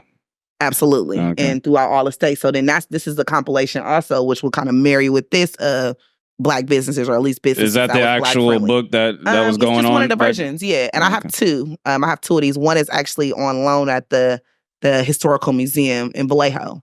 Did you look at that book and see if any of those places are still I have not like done those that restaurants are still going on? No. And that's a good idea. So yeah, most of them are not. So that this just like inspirations, being familiar with the time. I want to say more. These are more cowboy books. Black cowboys of the Old West. Just Black pioneers, Black women. Just looking up. So there's more stuff I need to research. I try to keep her because I need to read some of this to understand just our condition. Because while we react the way that we act and etc. Understanding our mentalities, of course, the ISIS paper is something that's just inspirational book. Dr. French Crush Wilson. Can't say I agree with everything our ancestors say, but we do have some staunch historians that are very enlightened on our psychology and why it is the way that it is. So, yeah. This kind of goes back to, so in history, of course, I want people to know I obviously am well read on kind of what I'm talking about, right? And I have to go back. So I'll show you what is it? My PowerPoint presentation I did when I introduced the clip, when I premiered the clip at my church. And I started at talking about Amenhotep and just a little bit about, how we come from these kingdoms and what not. And also, just throughout the diaspora as well, we had some kingdoms all over the world. I will add that. So I had to start somewhere, and then this talks about this is Christopher Columbus and the African Holocaust. So slavery and the rise of the European capitalism. But it's another book is called I think They Came Before Columbus or something like that. So no, they definitely found it before Columbus. Absolutely. Columbus was lost, actually. That nigga thought he was in America, but he was actually in Jamaica, I think, right? Yeah, I think it was in the Caribbean. Yeah, he wasn't in America. Nigga got lost with his dumb ass. Yeah, so it was actually an accident. He did not. But see, we already know that like for me, I look at the maps and I know that the African circumvented the world way before any European ever got on a boat Mansa Musa or got to the water. Period. because they was dirty and we civilized them, right? They didn't even know, they wasn't washing their asses or nothing over there in Europe. Black Plague and all that would have still been if the nigga wouldn't have showed up. But I believe that I was told we had all of those kingdoms throughout Europe as well, the Moors, etc. It's just a conquering thing, right? Once they came up out the mountains and like, yeah, we gonna drive y'all back down to y'all territory. But we civilized the world and we're all around way before in Caucasian. This book, this is the only picture they said of record of a Black man mining, and I went to a presentation at the Naval Historical Museum with the authors of this book, and they did I have a DVD documentary as well, but it's talking about Blacks in the gold rush and what that was like. And I never knew that what happened is that the Black man go up there. We had Nigga Town, etc. All those towns existed up throughout like the mountainous areas where they was digging for gold at in the 49ers, etc. It was a lot of Black men. But what would happen is they would strike it rich, go turn their money in, and then the white man would come and they either shoot them dead, kill their little town off. And so, a lot of racism there when it comes to the Blacks in the gold field, but we were definitely there. We were definitely mining for gold. We definitely had gained a lot of wealth from there. Some came back down into San Francisco, et cetera, the Bay Area, and purchased property, became businessmen, et cetera. And then some, we established towns. I didn't even know, like Weed, California, et cetera. It's like a lot of Blacks up there. And some of them people came from this time period of when Blacks were mining and established themselves in small towns in Northern California for gold mining purposes and actually struck it rich. But that's a little known history in Blacks here with the gold rush in California. It's like you always think the 49ers and the gold. You don't think, I never be like, oh, it was a Black. I don't ever think that Black man was mining. Thought never crossed my mind, but we were everywhere. Well, who controls history controls the world. Absolutely. And we don't control history. This is why I feel like myself, I have another comrade. Her name is Dr. Kirby Lynch. She just graduated from Berkeley with her PhD in history. And we spoke together at the California Reparations Task Force when it came to downtown Oakland about Oakland City Hall, about, why Blacks in Vallejo should, get reparations and what should that look like, et cetera. But she's writing the curriculum. We're, doing research, doing a lot of real, programs in the community and taking initiatives to shed light, but also provide resources to our community, but produce the information and get the information out there about our history and documenting that history. Because if I don't finish documenting the history on Parchester Village soon, or talk to I've got people that done died on me since I started that I wish I would have been able to interview already. And that history is it's dying. And then we got the next generations, like my children, looking like, I got to be able to show them that we done did something that, because if you don't know where you come from, where's your direction? What's a little Black kid's direction? What they see besides what they get on, what they're fed, right? On social media. People don't watch TV no more, so I ain't even gonna say that. And maybe the podcast, a specific podcast that they listen to. Who's informing and educating our young people, and what images are they seeing of themselves, past and present, that are inspiring them to be the same type of trailblazer? You had to pick up. It's nothing around. None of this, right? You had to pick up and come from the South, come out here. Dang, we got to build our own house. We living over here. It's bad. We working hella hard at the factory. We got the money. And, you can't live here. Oh, man, we come to California. We thought it was the American dream over here. We need another generation of trailblazers to break the mold and do things that they have never seen done before in their time. And that's why the history is so important to bring that forth, because we can do it. But it's so far, we losing it every day by not recording and not documenting and not spreading it. So we need historians of this generation. Did you know Portland was an all-Black city? Absolutely not. Yeah, it was from, because Black people migrated up to Portland. Was it logging? I believe so. Mm-hmm. They had I don't know the actual details, but I believe I read somewhere where a lot of Black people were pushed out of Northern California and migrated up to Portland. Portland was an all-Black city. Total opposite of what it is now, but back in the day, it used to be all Black. Yeah, absolutely. Because they had a lot of mining towns. So they was like, hey, I must go to a little town in Texas or Mississippi and be like, I'm a wood producer. And I up in the redwoods in Northern California and stuff like that. And they would get a group of Black men. This is 40s, 50s, 60s, 70s. Like different companies will go to the South and, the Northwest and get, recruit specific Black communities. And they would come out and move somewhere, like I said, like a Weed or a Marysville or wherever, and they would be in this logging industry. And logging was something that was really big, and they created small little towns. One of those small towns, which is they talked about a little bit in this project, was actually recently burned down. That it was a lot of Blacks that came from the South. And luckily they did a documentary that was connected to the gold rush, but also this small establishment up there. Because it burned down right after that. And it was a small Black town in Northern California. Like burned down on or burned down. How did Napa and them burn down? How did they burn down? I was like, I have been you live somewhere. I live in Vallejo since 1996. So I'm like, okay, I lived here. I live in the Bay Area. Just enjoy, particular weather patterns. Fire seasons. Nothing can be that drastic. Global warming is not moving that fast to be so drastic from a year to year basis where you have these fires like this or this weather like this. So, and they tell you, I'm just seeing something on social media talking about how they did this experiment in the 70s. They put something in the air here in the Bay Area and didn't tell us they've been manipulated. You think that fire in Hawaii was absolutely was conspiracy?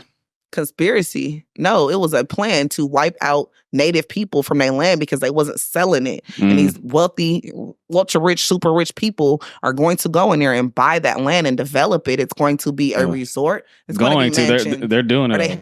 Right. I think Oprah owns 80% of the land now. Yeah. So there at least you go. She's Black. There's no. What? She's a Black face, just like Kamala Harris. Oprah is a slave. Her family are slaves, like slaves. A slave.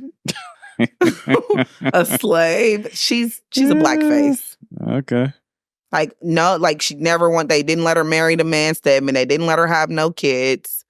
We gonna give you all of this and you can't pass it on to nobody. And you have to always toe the line. And you played in The Color Purple.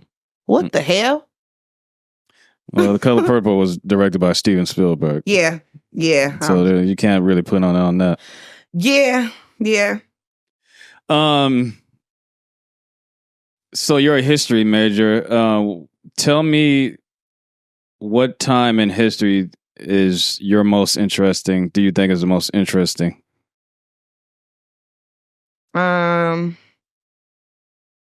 I would say completing my documentary. Once I complete this project and produce this project about Parchester, I feel like I see myself as a contemporary historian in general. So now was like the current conditions of Black society and Black life now. Because then with that, towards the end of each piece or work that I'm doing, talk about what's the plan and how should we can forecast or project some type of positivity to build upon to get back to whatever the main the height of a highly functioning and productive Black society and what that looks like in the modern age, in the modern era. So more contemporary, because once we shed light, like we talk about shedding light on really now Bay Area, honestly, shedding light on Blacks in the Bay Area, the Black excellence, et cetera. Just looking at the leadership, the home ownership, stuff like that, businessmen here in the Bay Area. So I really like local kind of documenting the dope people now and highlighting them, everyday celebrity, right? Because good transition. Yeah, those stories, they got to be told. And if you don't know, then you won't grow. And, we just stay stuck in the rut that we're in as people. So where are we at in the documentary? I mean, how long is it? 5 more years till we see it? What's going on? I would say I want to wrap it up. I need to wrap it up by next summer. Mm-hmm. What else do you have to do? What else do you have to do? As far as the documentary. So I really want to give myself 6 months, but I don't want to put that pressure. So I'll have a few more interviews to do. Mm-hmm. And then I'm creating a book around it. So with that, it's just like continuing to do all my additional background information with the historical piece, citing all my sources, etc. And just like compiling this with the interviews, trying to kind of look at what that is going to package. So I was like, okay, it was 450 homes. If I could get 250 or 200 families represented to talk to 200 different individuals that came from like have a map of Parchester Village. Okay, you lived on this street, like get the different families that lived in the different houses and get a good 50% of that, maybe even compile. Because like I said, there's other works on this, but they were kind of shorter. So like making it kind of when I get enough information to make it as comprehensive as I would like to include those aspects, and then my additional information plus all of this other history, like to lead up to this and why it's important, and then sum that up and then say next steps moving forward, etc. So do more work as a historian once I get through. So I interviewed for a few more months. There's a couple good events that are coming up where I'll be able to hit up a lot of people to kind of get the nitty gritty. But I pretty much got the meat.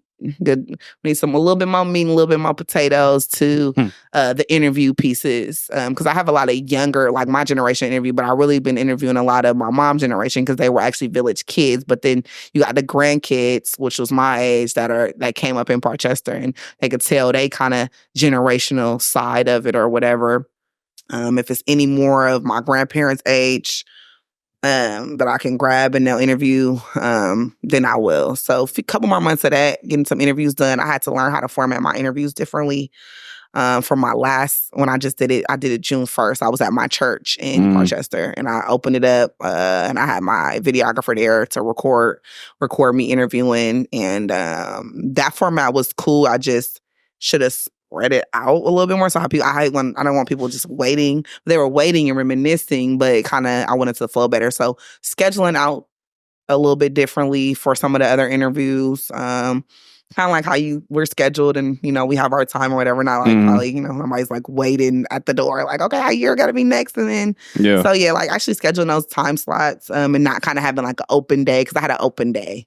Basically, I was like, okay, I'm going to be here from this time to this time. And I had some slots in there like, okay, you're going to be there around 3, but then a walk-in was there. And I had to I was still interviewing them and then my person. So yeah, so just kind of working out the kinks on the back end as far as how to, make everybody comfortable and give everybody a good amount of time, and then going back and editing. What's the hardest thing that you stumbled upon while creating this documentary? Sometimes people not wanting to tell everything. And then,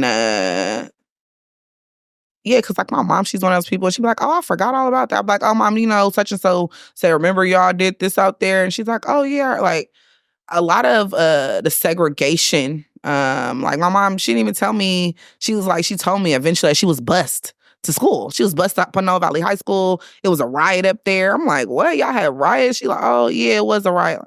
You didn't know they was throwing rocks at you, boo. Like, you didn't remember to tell me that when I'm asking you about being raised. Like, this is in California. Yeah. So, in the late 60s, early 70s, So, I feel like just blacks in general be suppressing stuff like blacks in slavery. They don't, the freed slaves, they were like, oh yeah, I guess we was living on a farm and getting beat and had to give all our stuff to this person. we was slaves. Because they probably, it was suppressive. That end, they don't, it was so normal to them back then. Absolutely. So they don't feel like it's a big deal. Yeah, and I'm like, I didn't experience that. So like that's not cool. That was not cool. So yeah. So that's it, like just suppressed memories, jogging people memories. Some of my older individuals that I interview, like interviewing them again like 5 years later, no, they don't remember half of what they was told me before. So just really trying to get people. And then like my videographer, he lives in LA now, and he's big. He's like on red carpets, and because he's like, I guess, he's blazing his trail in LA, right? So that's been difficult. So now I'm kind of like, I'm switching gears to a new videographer that's local, possibly, to help me sometimes when he can't make it up. So that's been different, to work with new videographers. And then just my editing team, because he was my one-man editing team. He did all the edits previously. So he'll probably still be in the editing process. I mean, he'll probably still film for me. It's just going to be, I'll probably have to have like substitutes sometimes to get some of the interviews done, because if you can't come from LA all the time, I need somebody. And then like learning, because he was just into the business. He had still like bought a big camera the first time. But like, I guess, when people see the trailer or whatever, they're like, oh, this could be on Netflix, et cetera. And I'm like, oh, but there's a certain quality camera that you have to have for the Netflix, I believe, because they stretch the image out to fit on a big screen or whatever the case, like for a film. So I'm just learning about all that stuff. So now it's like, okay, part of, establishing a nonprofit or getting a fiscal sponsor, I need that camera. I need to purchase this camera. It's a couple $1,000s for this camera. Is it one of those red cameras? Huh? Is it one of those red cameras? Is it called red? I'm not exactly sure. I just Googled the specs, and I was talking about it with my videographer and my substitute videographers. We was talking about it, but I was just like kind of educating myself a little bit, because I'm not 100% sure. But yeah, there are certain specs of cameras. You could just Google it, say Netflix approved cameras. And he's like, just Google that. And does he? Because he was talking to me from LA, and he was like, well, does your other guy have this and this certain camera? Yeah. And so the guy that helped me out, he has a studio. It's called Rich City Studios in Richmond, and he came and he recorded for me the last interviews that I did last month in June. And he has a pretty good camera. I know they say it has to be like 4K, but then it's like a certain kind of 4K, and I was like, okay, it's too much. So that's why I was like, I want to do this documentary. It'll probably be like a couple hour documentary. I want to produce a book, and then I want to do a film idea. When the documentary is over, how are you going to release it? And what are you going to release it on? What? Like, you going to try to get it on? Are you going to try to get it on Netflix? It depends on like Tubi or whatever. Quality. If they could stretch it and edit it to where, because my beginning footage is not going to be that quality.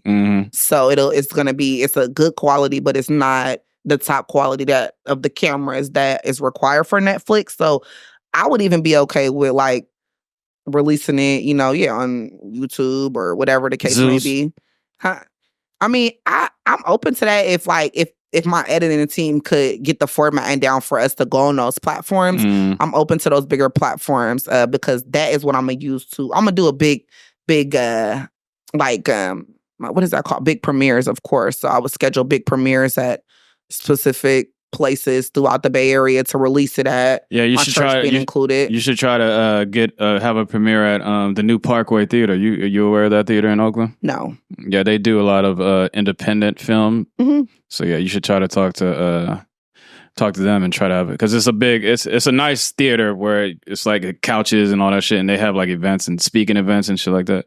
Okay. So it'll be perfect for something that you're trying to do. So I would research that theater as well. Park Theater. Yeah, New definitely. Parkway. So I wanna schedule some big releases, follow with my book, and then that's all gonna be packaged up, because right now they're painting a mural on the wall out there, the city of Richmond, including a couple other trailblazers out of Parchester Village that's been working and keeping Parchester's name alive and the legacy of it alive out there. To make it a historical landmark. So my documentary could, I'm working with these people that's already, I never reinvent the wheel. I always partner.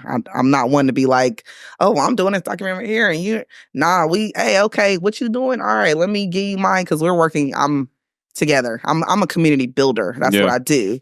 So I try to build bridge gaps to make it work. Do you feel like you found your calling while making this documentary? Meaning, after this is over, you're like, damn, I have an itch now that I want to scratch. Are you going to make another documentary about something else that you're interested in? Is this going to be a continuous thing, or is this just a one-off?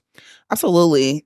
So the time of my life right now, of course, I worked retail management in my 20s. I told you I transitioned working in the school district, after I was an academic support provider, I became a teacher right now. I left the school district and I was like, oh, I can't do y'all either because all y'all look like me with a lot of letters behind your names, but this school and this classroom is still not serving our children. And you on my back when I actually really want to be here for this $48K a year that y'all giving me when I just spent that to get a degree to come here, and I went to a cheap ass school.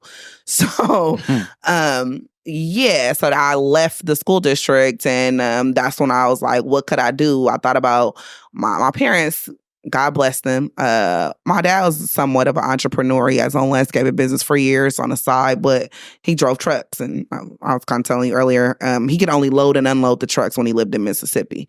So that drove him to get a college degree. It was default that they was all getting college degrees. They all had to go to school somewhere. There's rural Southern blacks. That's what they did. So he moved west, like his sister and his brother, to Hayward, Oakland, and became a school teacher. And then he taught school for a few years, and then he drove trucks. So he had a job, right? My mom, she worked for Toyota for almost 30 years, retired from them. So my parents had jobs. So me looking at, okay, I don't like how this system is ran. I'm kind of a rebel rouser, etc. Like, y'all, it's crazy because they are these systematic individuals and they provide for their family, provided for us, kept a home. But I'm this, like, I can't go to work. I'm running from a 9 to 5. I'm running from a 9 to 5. And I tell people that because, like, that's what drove me. I was like, okay, well, what did my grandparents them do?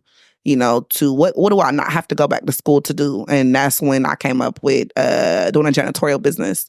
And I started cleaning. People was like, oh, my mom's like, oh, what did she say? You got paid, helps you get a college degree for you to go clean toilets and and like, yeah. That's what they all say. Because guess what? You can make $100,000 cleaning toilets in 1 year versus $50,000, $48,000, $500 exactly.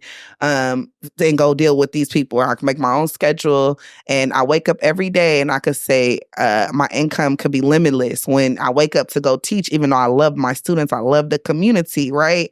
I love to be amongst the people, right? So I'm still making that $48K, and it's still taking me.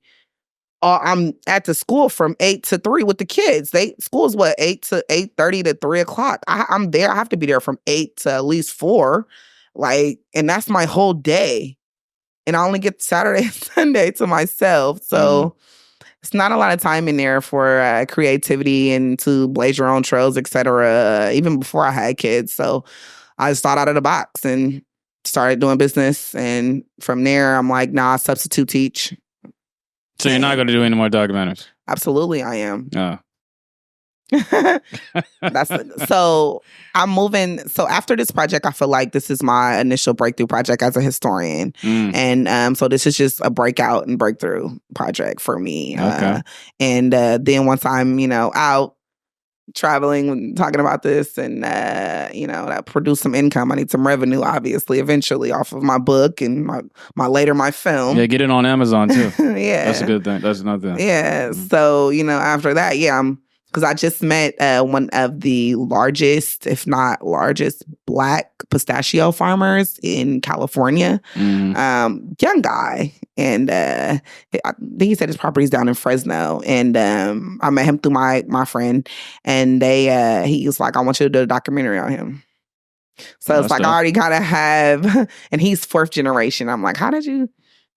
Black man growing pistachio. I've never. They're here in California, 4th generation. That's where all our water goes. Down to pistachio farms and then fucking almond fields. No, they said the almonds are more. Yeah, the almonds are more. It takes, I believe, 300, like some ridiculous number, 500,000 gallons for one almond tree. Yeah, a lot of water. And y'all do the math. Yeah. Too much water that we already don't have if we're pistachios and almonds.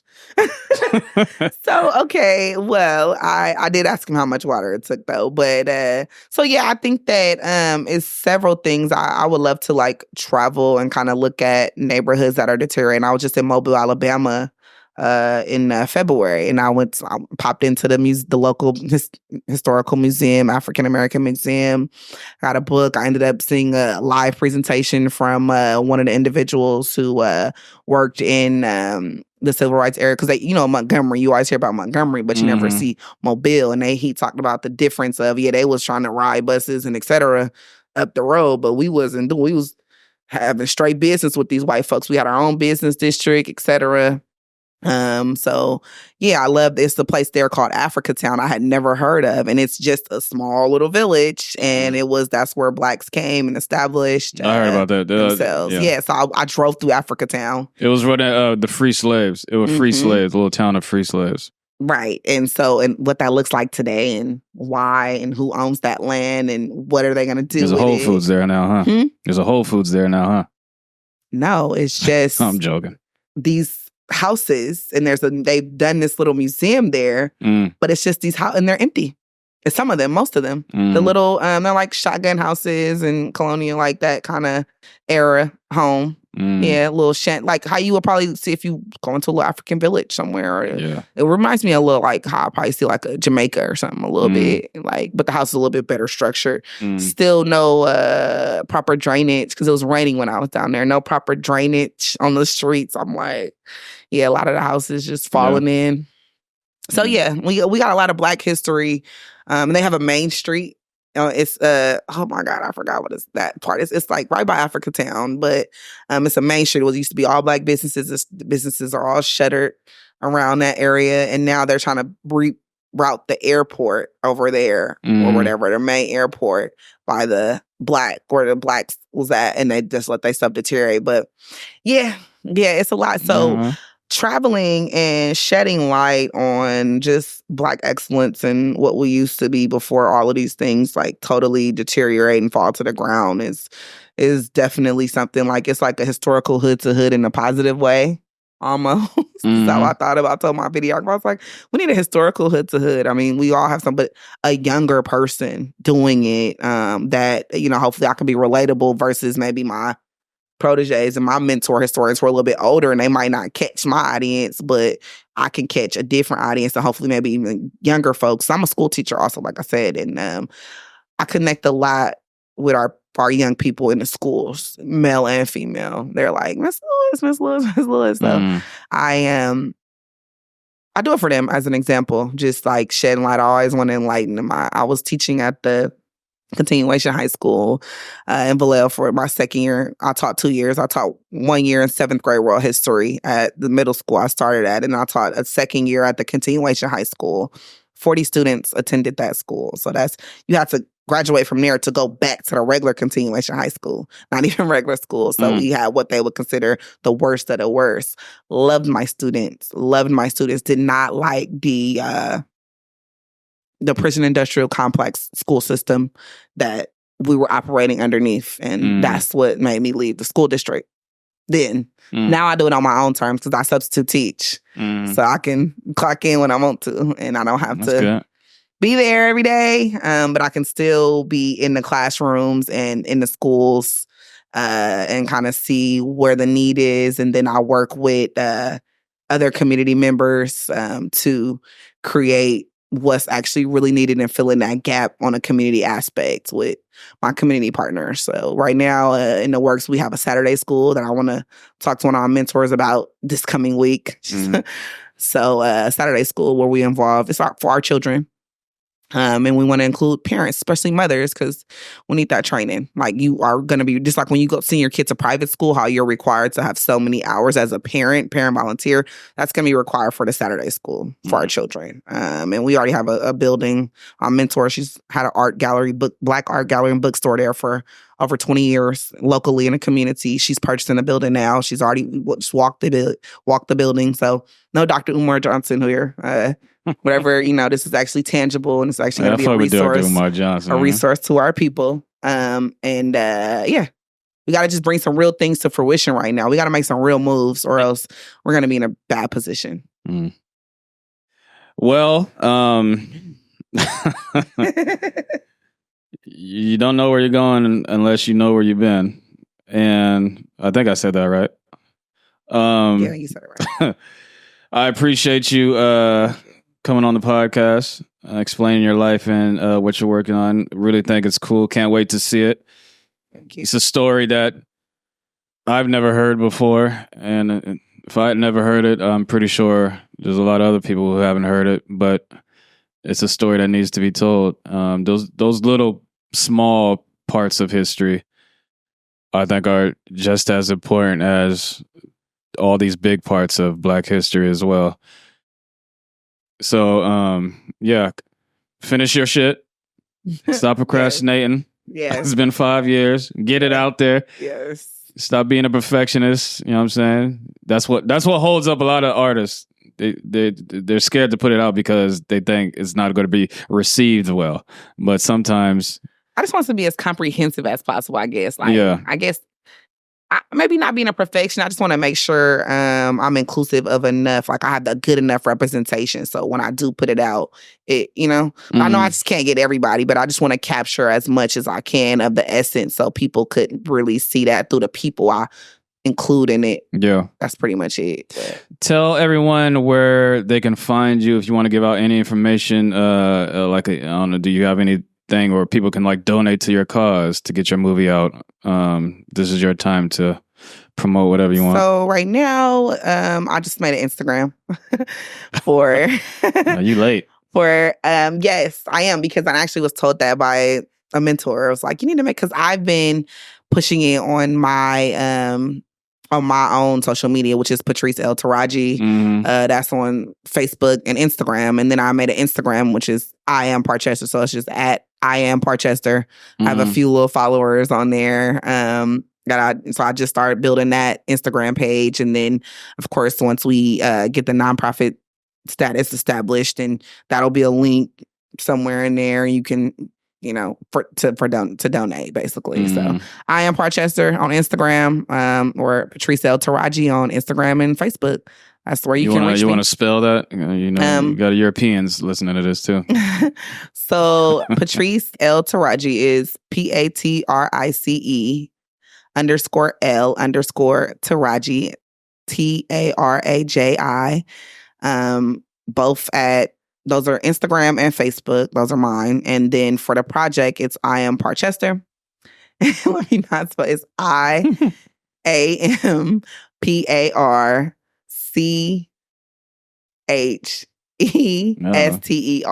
Am One school Parchester. teacher. I know. I'm like, because I'm always looking at it. So I Am Parchester. All right. Once again, thank you. Do you have any last words?